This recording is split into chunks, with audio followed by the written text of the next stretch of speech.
12 मई 1739 की शाम दहली में ज़बरदस्त चहल पहल। शाहजहानाबाद में चरागां और लाल किले में जश्न का समा है। गरीबों में शरबत, पान और खाना तकसीम किया जा रहा है।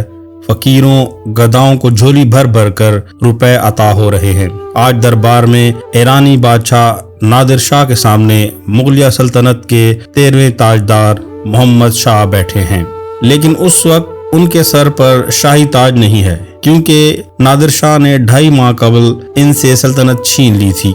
56 दिन दिल्ली में रहने के बाद अब नादिर शाह के वापस ईरान लौटने का वक्त आ गया है और वो हिंदुस्तान की भाग दौड़ दोबारा से मोहम्मद शाह के हवाले करना चाहता है। नादिर शाह ने सदियों से जमा करदा मुगल खजाने में झाड़ू फेर दिया है और शहर के तमाम उमरा व रऊसा की जेबें उल्टा ली हैं, लेकिन उसे दिल्ली की एक तवाइफ नूर बाई ने, जिसका जिक्र आगे चलकर आएगा, खुफिया तौर पर बता दिया है कि ये सब कुछ जो तुमने हासिल किया है वो ऐसी चीज के आगे हीच है जिसे मोहम्मद शाह ने अपनी पगड़ी में छुपा रखा है। नादिर शाह घाक सियासतदान और घाट घाट का पानी पिए हुए था। इस मौके पर वो चाल चली जिसे नहले पे दहला कहा जाता है। उसने मोहम्मद शाह से कहा, ईरान में रस्म चली आती है कि भाई खुशी के मौके पर आपस में पगड़ियां बदल देते हैं। आज से हम भाई भाई बन गए हैं, तो क्यों ना इसी रस्म का इयादा किया जाए। मोहम्मद शाह के पास सर झुकाने के अलावा कोई चारा नहीं था। नादिर शाह ने अपनी पगड़ी उतार कर उसके सर रखी और उसकी पगड़ी अपने सर। यूं दुनिया का मशहूर तरीन हीरा कोहे नूर हिंदुस्तान से निकलकर ईरान पहुंच गया। इस हीरे के मालिक मोहम्मद शाह अपने परदादा औरंगजेब आलमगीर के दौरे हुकूमत में 1702 में पैदा हुए थे। उनका पैदाइशी नाम तो रोशन अख्तर था, ताहम 29 सितंबर 1719 को बादशाहगर सैयद बरादरान ने इन्हें सिर्फ 17 बरस की उम्र में सल्तनत तैमूरिया के तख्त पर बिठाने के बाद अबुल फतह नसीरुद्दीन रोशन अख्तर मोहम्मद शाह का खिताब दिया। खुद इनका तखल्लुस सदा रंगीला था। इतना लंबा नाम कौन याद रखता। चुनांचा अवाम ने दोनों को मिलाकर मोहम्मद शाह रंगीला कर दिया और वो आज तक हिंदुस्तान के तूलो अर्ज में इसी नाम से जाने और माने जाते हैं। मोहम्मद शाह की पैदाइश के वक्त औरंगजेब आलमगीर ने हिंदुस्तान में एक खास किस्म का कट्टर इस्लाम नाफिज कर रखा था। उसका सबसे पहला निशाना वो फनून लतीफ़ा बने जिनके बारे में तसव्वुर था कि वो इस्लामी असूलों से मुताबिकत नहीं रखते। उसकी एक दिलचस्प मिसाल अतालवी सयाह नकोलो मोची ने लिखी है। वो कहते हैं कि औरंगजेबी दौर में जब मौसीकी पर पाबंदी लगी तो गवैयों और मौसीकारों की रोटी रोजी बंद हो गई। आखिर तंग आकर 1000 फनकारों ने जुम्मे के दिन दिल्ली की जामे मस्जिद से एक जुलूस निकाला और आलात मौसीकी को जनाजों की शक्ल में लेकर रोते पीटते गुजरने लगे। औरंगजेब ने देखा तो हैरत ज़दा होकर पूछवाया, ये किसका जनाजा लिए जा रहे हो जिसकी खातिर इस कदर आह व बका किया जा रहा है। उन्होंने कहा, आपने मौसीकी कत्ल कर दी है, इसे दफनाने जा रहे हैं। औरंगजेब ने जवाब दिया, कब्र जरा गहरी खोदना। तबीयत का असूल है कि हर अमल का रद्द अमल होता है। चुनांचा औरंगजेब के बाद भी यही कुछ हुआ और मोहम्मद शाह के दौर में वो तमाम फनून पूरी आबोताब से सामने आ गए जो उससे पहले दब गए थे। उसकी सबसे दिलचस्प गवाही मरकज़ दिल्ली से मिलती है। ये एक किताब है जिसे मोहम्मद शाह के दरबारी कुली खान ने लिखा था और उसमें उन्होंने लफ्जों से वो तस्वीरें खींची हैं कि उस जमाने की जीती जागती सांस लेती दिल्ली आंखों के सामने आ जाती है। इस किताब के मुताले से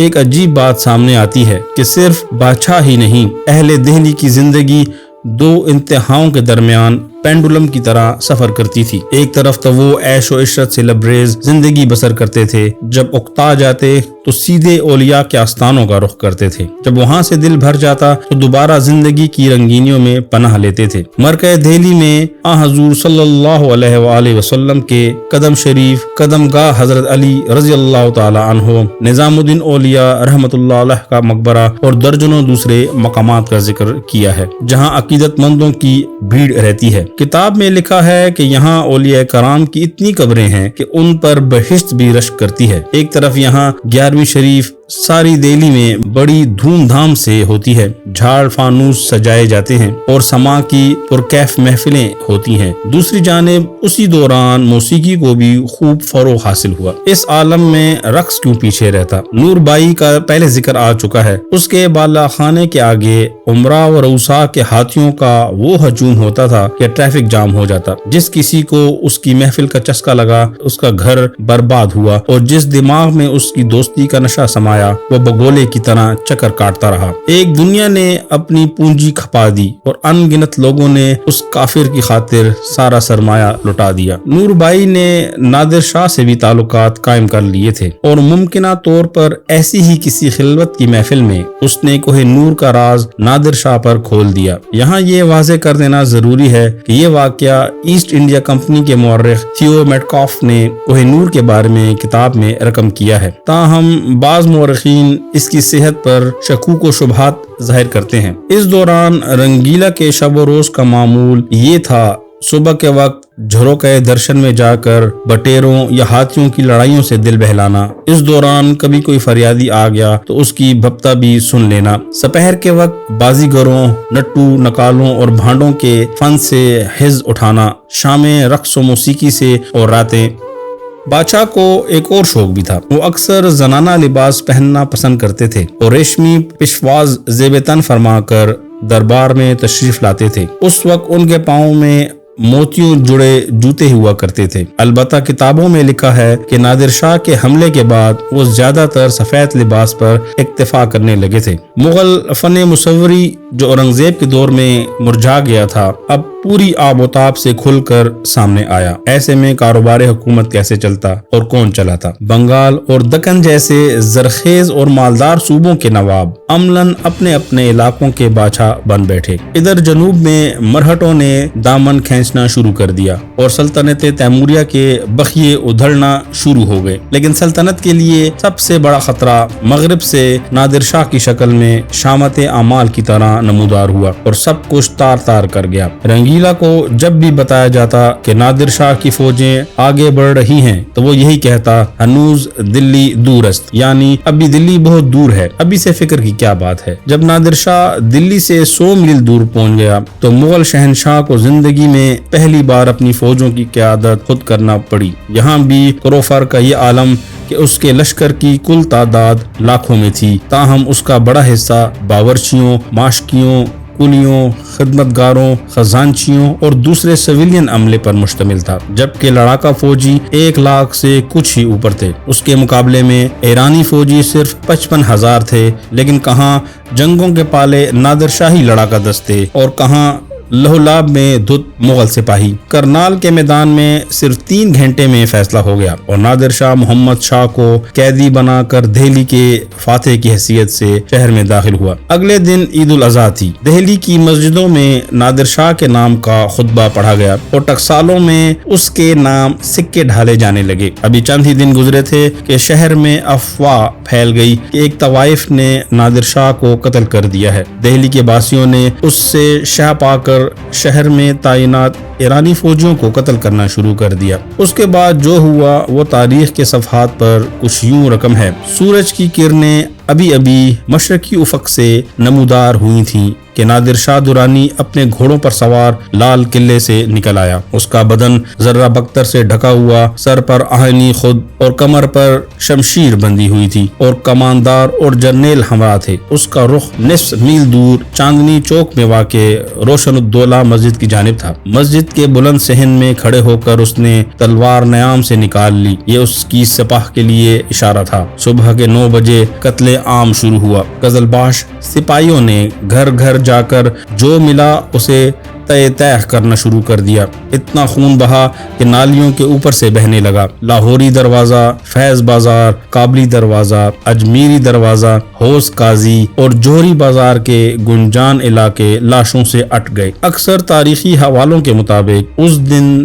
30,000 دہلی والے تلوار کے گھاٹ اترے۔ آخر محمد شاہ نے اپنے وزیر اعظم निज़ामुल मुल्क को नादिर शाह के पास भेजा। रिवायत है कि निज़ामुल मुल्क नंगे पांव नंगे सर नादिर शाह के सामने हाजिर हुआ। उस पर कहीं जाकर नादिर शाह ने तलवार दोबारा नियाम में डाली और उसके सिपाहियों ने हाथ रोका। कत्ले आम बंद हुआ तो लूटमार का बाजार खुल गया। शहर को मुख्तलिफ हिस्सों में तकसीम कर दिया गया और फौज की ड्यूटी लगा दी गई कि वो वहाँ से जिस कदर हो सके माल और जर इकट्ठा करे। जिस शख्स ने अपनी दौलत छुपाने की कोशिश की उसे बदतरीन तशद्दुद का निशाना बनाया गया। चंद दिनों के अंदर अंदर उमाल को शाही खजाना खाली करने का हुक्म दिया गया। यहाँ मोतियों और मोंगों के समंदर थे, हीरे जवाहरात सोने चांदी की कानें थीं जो उन्होंने कभी ख्वाब में भी नहीं देखी थी। एक महीने तक सैकड़ों मजदूर सोने चांदी के जेवरात, बर्तनों और दूसरे साजो सामान को पिघलाकर ईंटें ढालते रहे ताकि इन्हें ईरान ढोने में आसानी हो। नादिर शाह ने कुल कितनी दौलत लूटी? तारीखदानों के एक तखमीने के मुताबिक इसकी मालियत उस वक्त के 70 करोड़ रुपए थी जो आज के हिसाब से 156 अरब डॉलर बनती है, यानी पाकिस्तान के 3 बजटों के बराबर। कसरत शराबनोशी और अफीम की लत ने मोहम्मद शाह को अपनी सल्तनत ही की तरह अंदर से खोखला कर दिया था, इसीलिए उनकी उम्र मुख्तसर ही साबित हुई। अभी सिन 46 ही को पहुंचा था कि एक दिन अचानक गशी का दौरा पड़ा। तबीबों ने हर नुस्खा आजमा लिया मगर वो सारी रात बेहोश रहने के बाद अगले दिन चल बसे। YouTube एक बहुत बड़ी दुनिया है और आप हमें कहाँ ढूंढते फिरेंगे, इसीलिए हमारे चैनल को सब्सक्राइब करें, बेल आइकन पर क्लिक करें ताकि हर आने वाली नई वीडियो आप तक बआसानी पहुंचाई जा सके, क्योंकि इल्म ज़रूरी है।